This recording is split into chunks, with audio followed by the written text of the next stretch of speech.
Hace poquito, aquí en Viva la Tarde, conversábamos con Fernando Olivera de este mismo tema, pero lo convocamos nuevamente porque a 27 días de arrancado el año, 2 menores de edad fallecidos y 8 heridos de bala tenemos entre las estadísticas, y citamos nuevamente a Fernando Olivera del PIAS. Bienvenido, Fernando, y gracias por atendernos. Hola, bueno, buenas tardes y bueno, sí, la verdad es lamentable que nos tengamos que comunicar tan seguido, pero sí, la realidad sigue siendo compleja. Sí, y ustedes además, Fernando, tienen por parte de la Plataforma de Infancias y Adolescencias una campaña que ya está tristemente en curso, ¿no? Que están con la consigna de no son balas perdidas, y allí ustedes van teniendo este conteo con el concepto sumas que restan, ¿no? Cuántos heridos de bala, cuántos menores están afectados por esta realidad. Y me pregunto, bueno, en estos días que van de enero tenemos, bueno, esas cifras que son preocupantes, pero se suman a algo del cierre del 2025. Estamos hablando de hace 3 semanas nada más, ¿no? Que lo terminamos con cifras peores que el 2024. O sea, no es que cortamos el 31 de diciembre y todo empieza de nuevo y esto no existió. ¿Qué mirada tienen ustedes de esto que está ocurriendo? Sí, mira, nosotros tenemos como varios puntos. Lo primero que aclarar es que el registro que nosotros tomamos es de información que sale en los medios de prensa, sí, claro. O sea que no es una información oficial, o sea que obviamente acá hay un subregistro. O sea que las situaciones, porque nada, es bastante frecuente que inclusive información que sale a nivel público, en uno de los párrafos del relato se diga que la familia no va a hacer la denuncia, todo eso. O sea que hay situaciones en las cuales nos consta que hay más situaciones de las cuales la familia, por temores y por una cantidad de aspectos en las cuales quedan involucradas, por los riesgos que conlleva después una denuncia, o inclusive porque no existe un protocolo de actuación en salud que permitiría a diferentes organismos del Estado intervenir frente a estas situaciones, bueno, las familias quedan como muy solas, muy aisladas. Entonces, ahí tenemos un debe muy grande. En nuestra perspectiva es que hay territorios en los cuales la realidad de las infancias es sumamente compleja. Tenemos alguna normativa en la cual venimos insistiendo en que hay que cambiar, hay que tener otros controles. En el tema de armas es un tema clarísimo. Uruguay habilita a tener, con algunos requisitos, 8 armas por adulto, cosa que nos parece un despropósito, la cantidad de armas que se habilita por adultos. También con las municiones no hay no hay trazabilidad de las municiones. Entonces tenemos como ahí un tema muy complejo de cuántas de las armas legales y las municiones legales terminan en el mercado ilegal. Los sistemas de información, mejorar un montón de aspectos. Ahí tenemos como muchos puntos en los cuales realmente hay que hacer, y mucho, porque también entendemos que Uruguay está dentro de una cadena internacional, no es que Uruguay tome medidas aisladamente y esto sea mágico. Sí, Fernando, ahí estamos. Y uno se pregunta, ¿no? Esta normativa que habla de 8 armas por adulto, digo, no te dan las manos para manejar las armas. Y a su vez, como el registro es individual, por eso, si vos tuvieras 24 armas, como ejemplo el caso, ¿no? Uno tendría que tener determinadas condiciones de seguridad, que 3 adultos en la casa. Pero como el registro es individual, esas condiciones de seguridad no son tales, entonces... ¿favorece esta normativa actual favorece el tráfico de armas? Y nosotros entendemos que si se mejorara podría generar mejores condiciones tanto en los homicidios como en los suicidios, como en la violencia doméstica. Impactaría en muchos ámbitos. Sí. ¿Y cuál es? El tema del porte, tenencia, la circulación de armas que hay en Uruguay es preocupante. ¿Y cómo se le reclama a la clase política uruguaya, que de alguna manera son los que por lo menos van preparando los proyectos de ley, los que revén también ciertas normativas que pueden resultar viejas para los tiempos que estamos viviendo, o pueden resultar contraproducentes también para los tiempos que estamos viviendo? ¿Cómo se habla de esto? Bueno, nosotros lo hemos planteado en diferentes espacios de diálogo sobre seguridad. Nosotros cada 25 de abril se celebra el Día Mundial contra la Violencia hacia Niños, Niñas y Adolescentes. Hemos tenido espacios de discusión.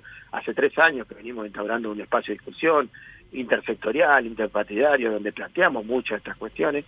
Estuvimos en los diálogos de seguridad pública, hemos presentado documentos con respecto a esto, hemos tenido grupos de discusión con sociedad civil y academia, o sea, lo venimos planteando hace un tiempo. El tema es que muchas veces pareciera como que algunas cuestiones que impactan en la realidad no se vinculan con otras, parecieran como disociadas, y entonces hay cuestiones más de determinado tipo de delitos que suceden en determinado tipo de territorio que pareciera que si no suceden en otro ámbito eso no se generaría mucho cambio. Y la realidad indica que sí, que se puede generar mucha cambio, porque a su vez esto está focalizado en las muertes están focalizadas en determinados territorios. El Ministerio del Interior acaba de presentar un informe que bajaron los homicidios. Pues, sí, es una muy buena noticia, pero hay que ver dentro de ese análisis más pormenorizado dónde bajaron, cómo bajaron. Sí, claro, dónde se concentran, ¿no? Por supuesto. Y convengamos que los territorios se han ampliado también. Sí, los territorios se han ampliado y ahí tenemos como una visión muy montevideanocéntrica, donde quedamos más vinculados a Montevideo y zona metropolitana, y hay territorios donde claramente tenemos inconvenientes que aparecen generalmente en la prensa. La Valleja pareciera ser un tema complejo, San Carlos otro, Maldonado otro, las fronteras territoriales con Brasil otro, o sea que hay mucha tela para cortar ahí antes de...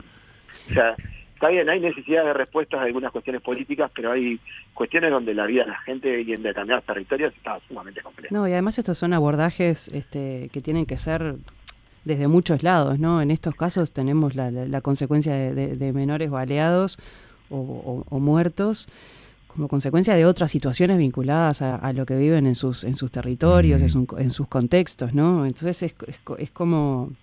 Tiene que ser un abordaje, obviamente, desde varios puntos de vista. Y a mí me pareció muy gráfico, Fernando, una declaración que vos hiciste hace pocas semanas, ¿no? Hablando de todo esto, planteando la necesidad de un protocolo en el sistema de salud respecto a los niños y adolescentes baleados o asesinados.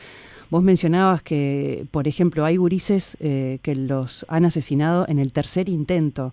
O sea, que se podría haber hecho algo en los primeros intentos, se podría haber por lo menos elaborado muchas cosas en materia de prevención. Eso es parte de lo que el PIAS marca que no existe. Totalmente. También. Y a su vez, por ejemplo, hay un ejemplo claro de todo esto. Las familias no saben ni cómo hacer la denuncia. Muchas de estas veces quedan con mucho miedo por las represalias que puedan venir después. Entonces, hay toda una situación, una cantidad de cosas que se podrían evitar muchísimo, o por lo menos mejorar las condiciones. Nosotros en algunas situaciones de la familia terminamos sacando familias del territorio por el riesgo que conllevan. Pero si uno no tiene un equipo que lo aborde atrás, que lo acompañe legalmente, psicológicamente, o sea, un montón de aspectos en los cuales se pueden abordar, en realidad las familias quedan con las herramientas que tienen, y son muy básicas muchas veces. Entonces, y a su vez con limitaciones económicas, con un montón de limitaciones, las cuales quedan sumamente encerrados en determinado circuito y lógica. Sí, a veces uno se pregunta si este tipo, digo, es un hecho, ¿no? Pero si este tipo de situaciones, este tipo de estadística en las que están las personas menores implicadas, no marcan el abandono del Estado también de ciertos territorios. Y por lo menos pauta que hay determinadas cuestiones de protección, que hay determinados lugares el Estado no llega a las mismas condiciones. No llega a las mismas condiciones, porque si no, no tendríamos el nivel de niño, niña, adolescente asesinado o con herido de arma de fuego. Insisto, que tiene que ver con una geolocalización. O sea, está claramente distribuido por parte en los mismos territorios donde hay mayor desigualdad social, hay mayores dificultades de acceso a educación, salud, un montón de trabajo. O sea, que está ligado a un montón de aspectos socioeconómicos. Sí. No, y a veces cuántos de estos temas, ¿no? Yo pensaba en la campaña de ustedes, el No son balas perdidas, y ese conteo que hacen por parte del PIAS. Cómo nos horrorizamos cuando pasan estas tragedias y después el tema queda o solapado o tapado en el narcotráfico, en el enfrentamiento de bandas, en algunos barrios que están más complicados, algunas zonas que están más complicadas, ¿no? Y cómo y cómo ustedes están poniendo un ojo en los niños, niñas y adolescentes que son afectados por estas situaciones, ¿no? El objetivo de la campaña que ustedes pueden hacer como parte de la sociedad civil también es visibilizar esto, o por dónde más pueden moverse con esa intención, Fernando. Bien, nosotros en realidad empezó como una especie de denuncia, sí, claro, porque en realidad eran, de hecho son varios de los gurises que han asesinado en territorio, han sido baleados, pertenecen a las organizaciones sociales que trabajamos en territorio, ¿no? Claro. Empezó como una denuncia y fue creando como más cuerpo hacia otros lugares porque pone en evidencia un montón de aspectos en los cuales nosotros intuíamos o teníamos cuestiones como más marcadas desde la academia, pero nosotros al hacer un resumen del 2024, del 2025 y plantear las edades en las cuales están involucrados, el género que está involucrado, los territorios que están involucrados, empezás a ver como cosas que son como sistemáticas. Entonces decís, bueno, acá hay otras cosas. Entonces, bueno, ¿cuáles son esos otros aspectos que también tenemos que poner en juego? Esta respuesta de seguridad pública, ¿la va a dar solo el Ministerio del Interior? Bueno, esta frazada queda corta, muy corta. Entonces tienen que aparecer otros actores en los cuales estos niños, niñas, adolescentes están vinculados, el sistema educativo, el sistema de salud, otros aspectos de vivienda, que son más o menos las mismas dificultades que tenemos ante muchas de las situaciones que planteamos con niñas, niñas, adolescentes. Esta respuesta desarticulada del Estado tiene muchas debilidades el sistema uruguayo. INAO es el rector de las políticas públicas a partir de la Convención de los Derechos del Niño y su bajada a tierra, pero a su vez presenta muchas limitaciones y no hemos avanzado hacia un ámbito. Nosotros hemos planteado mucho de tener ámbitos de infancia y adolescencia en todos los ministerios, que haya un espacio articulador donde se piensen las políticas de infancia y adolescencia que atraviesan todos los niños, niñas y adolescentes. Sí, y uno, Fernando, una vez se pregunta, ¿no? Porque siempre conversamos de estos temas y voy a lo territorial también, y a veces quizás tenemos que pensar en lo extraterritorial. Nosotros siempre pensamos en esto pensando en infancia y adolescencia como nosotros la tenemos de alguna manera impresa en nuestra mente.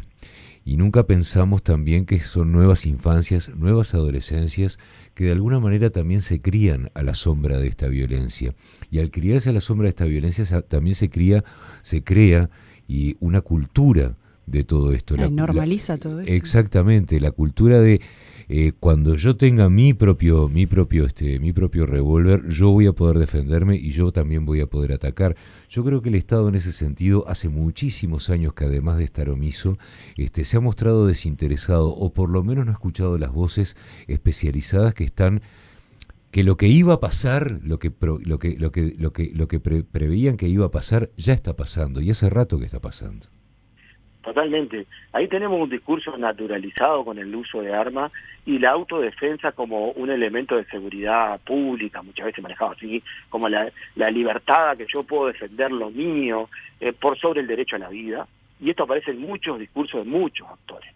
Entonces es riesgoso porque esto conlleva determinados niveles de percepción de riesgo, de resolución de conflictos hacia determinados lugares sumamente complejos. Entonces, hay toda una cultura ahí en la cual el Estado no ha incidido, no ha generado campaña, esta ausencia de información clara, transparente, auditable, que nos permita detener determinados elementos que también sirvan para generar no solo información, sino política pública en respuesta a. Entonces, estas cuestiones para nosotros son sumamente trascendentales.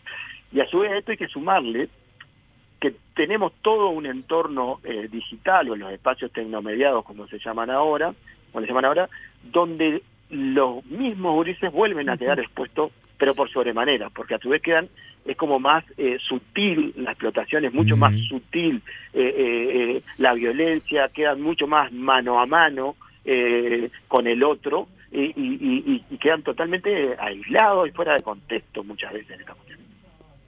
Sí, además hay una cosa, Fernando, que vos lo mencionabas, que las organizaciones sociales, organizaciones civiles que trabajan con ustedes en la plataforma, muchas veces terminan ocupando el lugar que el Estado va dejando en esa actuación en territorio, ¿no? Supliendo determinadas carencias, actuando ante determinadas situaciones. Y eso también es una cosa que se viene repitiendo, ¿no? Y que y que parece no tener, por lo menos, es que no parece ir aflojando, por decirlo de alguna manera. Sí, no va retrocediendo. Sí, aparte de la complejidad que se plantean las problemáticas actualmente, muchas veces supera ampliamente la capacidad de los equipos y hasta los mandatos que tenemos como instituciones. Y tratamos muchas veces de buscar alternativas, un montón de aspectos, pero al no haber este espacio que yo decía como articulado y coordinado de respuesta, nosotros tenemos que ir a golpear cada puerta. Tenemos un problema, o sea, las familias tienen miles de problemas, pero en un tema de salud tenemos que ir a la salud. Tenemos un problema con educación, vamos y golpeamos educación. Tenemos un problema con trabajo, vamos y golpeamos trabajo. Con intendencia, o sea, es como que replicamos hasta los mismos discursos, la misma familia y vamos golpeando puerta a puerta. Entendemos que es necesaria otra dimensión para poder dar respuesta y que puedan ser reales las respuestas de acorde a los territorios, porque no podemos responder de la misma manera en un pueblo del interior. No, claro que no. En una frontera seca. Que en el área metropolitana. En el área metropolitana, totalmente. Entonces ahí tenemos como un debe muy grande de articulado y de respuesta más territorial específica. Totalmente. Fernando, es preocupante el tema. Y como siempre se le da vuelta a lo mismo, y salen las mismas cosas, ¿no? Y termina siendo las cifras lo que nos termina a veces poniendo estos temas arriba de la mesa una vez más. Pero y a veces como ciudadanos, simples ciudadanos, Valeria, hacer el ejercicio de salir un poco de la vorágine de la noticia que va haciendo cáscara en nosotros y hacer conciencia de cuánto ha ido empeorando todo esto en el correr del tiempo. Y es grave, es muy grave. Siempre decimos lo mismo, la infancia y la adolescencia son tesoros de la humanidad que nosotros tenemos que no solamente cuidar, sino que tenemos que educar, que tenemos que formar para dejarnos de gargantear sobre un mundo mejor y poder construirlo, pero para eso tenemos que protegerlos como se debe y no de la boca para afuera. Sí, nosotros ahora cuando pensaba en la entrevista, sí, voy a volver a repetir algunas cuestiones que son las mismas que siguen, ¿no? Es como que tengo como... pero no es tu culpa, Fernando, claro. es la realidad, Fernando. Sí, claro, entonces terminás como repitiendo algunas cosas y decís, repetí, venimos planteando cuestiones hace mucho tiempo y pareciera que las respuestas no llegan, o no, hay como intenciones pero las respuestas concretas no llegan. No, y aparte son cosas que una cosa son las medidas a corto plazo, otra cosa es una mirada a largo plazo como política de Estado para poder ir solucionando, por decirlo de alguna manera, estas realidades, pero los números también nos obligan, en cierta manera, como de forma responsable a hablar de esto. Nosotros decíamos que al cerrar el 2025, ustedes informaban de 66 niños y adolescentes afectados por armas de fuego en el transcurso del año, y en esa cifra 49 heridos de bala, 17 asesinados. Ahora en esto que va de enero, 2 menores fallecidos, 8 heridos de bala. ¿Cómo no vamos a hablar de esto, no? Y poner la mirada de ustedes, de la plataforma de infancias y adolescencias sobre esto. Sí. Inclusive cada vez nacen menos niños. Totalmente. Y hay como una distribución muy desigual acerca las condiciones donde nace cada niño, niña, adolescente, en Uruguay condiciona por sobremanera la vida futura. Entonces, detrás de todo esto hay mucho sufrimiento, hay mucho temor, hay mucha bronca, hay mucha impunidad también, porque tampoco hay cuestiones donde no terminan resolviéndose o aclarándose nunca. Entonces, sí, los números globales, Uruguay ha hecho muy buena letra con respecto a los números globales, pero tenemos que desarticularlo, entrarle. Hay determinados territorios donde la realidad es cada vez más compleja, donde cada vez quedan más expuestos, porque atrás de todas estas situaciones de arma o de violencia territorial hay un montón de cosas que siguen pasando en el territorio y que la gente queda cada vez más encerrada y más atemorizada. Sí, totalmente. Entonces se corta la circulación, una gurisa dejó de estudiar porque tenía que trabajar para para ayudar a su familia, un montón de cosas, quiere volver al liceo nocturno, pero como vive en determinado barrio no puede volver a la noche, entonces deja el liceo, o sea, le vamos cortando la vida a la gente cada vez de determinada manera, mucho más con cosas que deberían ser mucho más sencillas de resolver. Fernando, esperemos que para hablar de un mejor panorama vamos a volver a comunicarnos. Te agradecemos muchísimo este contacto. Bueno, muchas gracias y bueno, esperemos que este presupuesto pueda habilitar y que esta nueva, lo que estamos esperando del plan de seguridad pública contemple estos aspectos que han sido planteados y bueno, y esperemos poder hablar de otras cuestiones a futuro. Ojalá que sí, Fernando. Muchas gracias. Gracias y siempre por el espacio. Fernando Olivera del PIAS, pasado por Viva la Tarde.